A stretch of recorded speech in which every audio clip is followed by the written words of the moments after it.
The midday sun gleamed off the pavement as 31-year-old Emily Harper steered her sleek sedan to assist a stranded driver on the quiet highway near Willow Creek.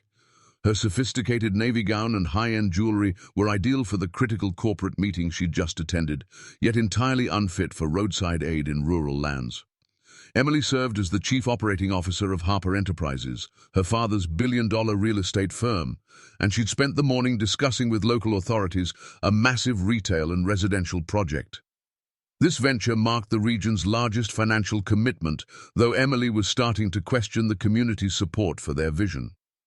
Up ahead, she spotted a large red tractor stalled by the roadside, its operator standing nearby, inspecting what seemed like a mechanical issue. Despite her tight schedule and costly attire, Emily pulled over instinctively. Her late mother had always instilled in her that aiding others trumped convenience or appearances. The man tinkering with the tractor appeared in his mid-30s, with light brown hair and hands roughened by years of handling equipment. His cotton shirt and sturdy boots prioritized function over style, yet there was something about his focused problem-solving that instantly captivated Emily.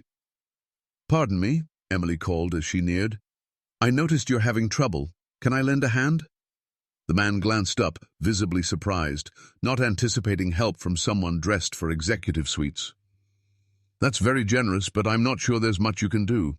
I'm Ethan Carter, by the way." "I'm Emily," she responded, offering her hand with a warm grin. "And you might be amazed at what I can do. I may seem like I'm always in boardrooms, but I grew up fixing things with my grandfather in his shed." Ethan's face shifted from courteous doubt to real curiosity. "In that case, I'd appreciate it. The assistance. The hydraulic system's losing pressure, and I can't pinpoint the leak."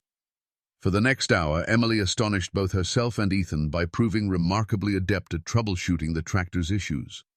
Her grandfather's lessons in mechanics paid off as she helped spot a loose connection in the hydraulic line.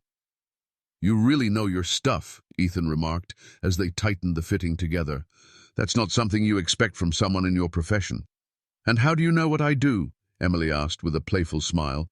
Ethan nodded toward her car and outfit, chuckling. "Well, the fancy sedan and sharp suit are strong hints. Plus, you mentioned meetings nearby. I'm guessing you're not a local farmer." Emily laughed heartily. "You're correct there.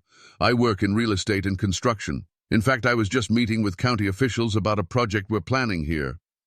"What sort of project?" Ethan asked, his tone growing more serious. "A commercial and housing development," Emily answered, suddenly less at ease. "We aim to boost economic growth in rural areas like this." Ethan stayed silent for a moment as he completed the repair. "And what do the locals think about this growth?" Emily paused, recalling the varied responses from the morning's discussions. "It's complex. Some are thrilled about new jobs and rising property values. Others worry about losing their way of life." "That's typical with such projects," Ethan said thoughtfully. "The real question is whether the changes help those already here or just newcomers." Emily was struck by Ethan's insightful take on development. "You seem well-versed in these matters.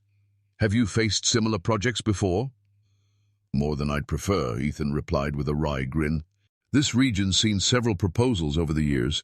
Some worked out well, others didn't benefit locals much." As they finished fixing the tractor, Emily grew genuinely curious about Ethan's views on community growth. He was eloquent and reflective, with perspectives sharper than many of her firm's consultants.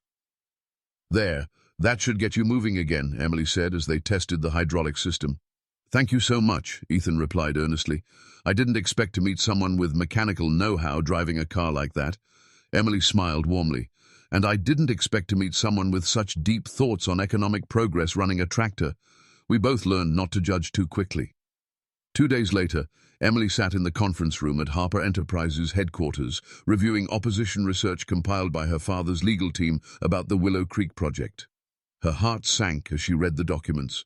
The main opponent to their plan was listed as Ethan Carter, who owned 800 acres of prime farmland next to their proposed site.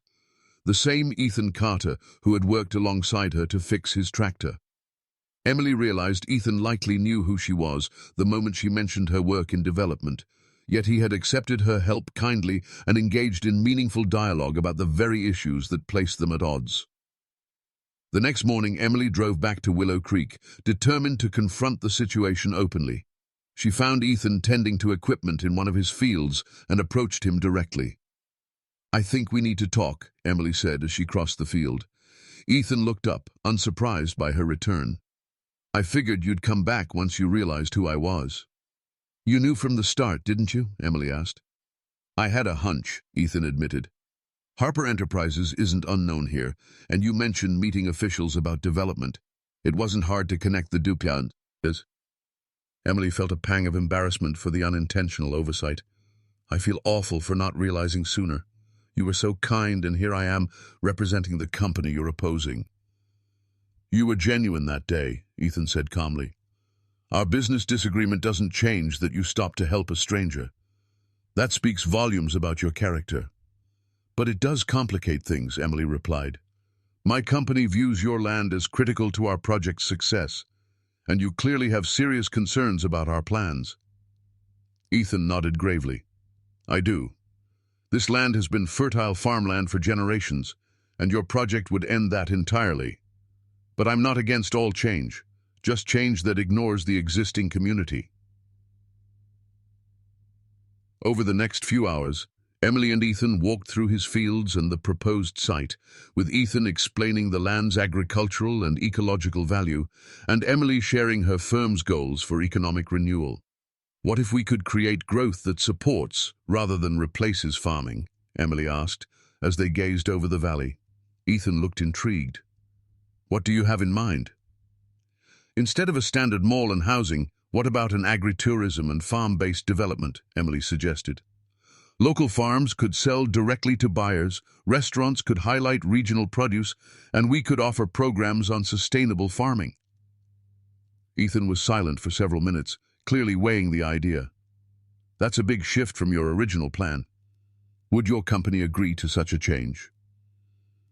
"If it meant a project that truly benefits the community while meeting our economic goals, I believe I could persuade them," Emily replied confidently.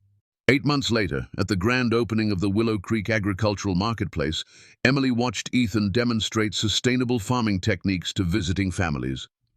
She reflected on how a broken tractor had sparked the most fulfilling project of her career.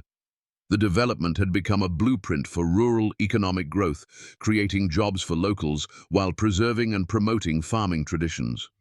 Farmers now connected directly with consumers, restaurants showcased local specialties, and educational programs drew visitors statewide. More significantly, Emily and Ethan had learned their diverse backgrounds made them powerful partners in crafting innovative solutions that respected the past while embracing the future. Their professional collaboration had blossomed into a personal bond rooted in mutual respect and a shared dedication to responsible development that served all. Emily realized the best business solutions often come from abandoning initial plans for approaches born of true collaboration with local communities. And Ethan discovered that not all developers chase only profit. Sometimes, the greatest progress comes from those willing to listen and adapt based on local wisdom and values.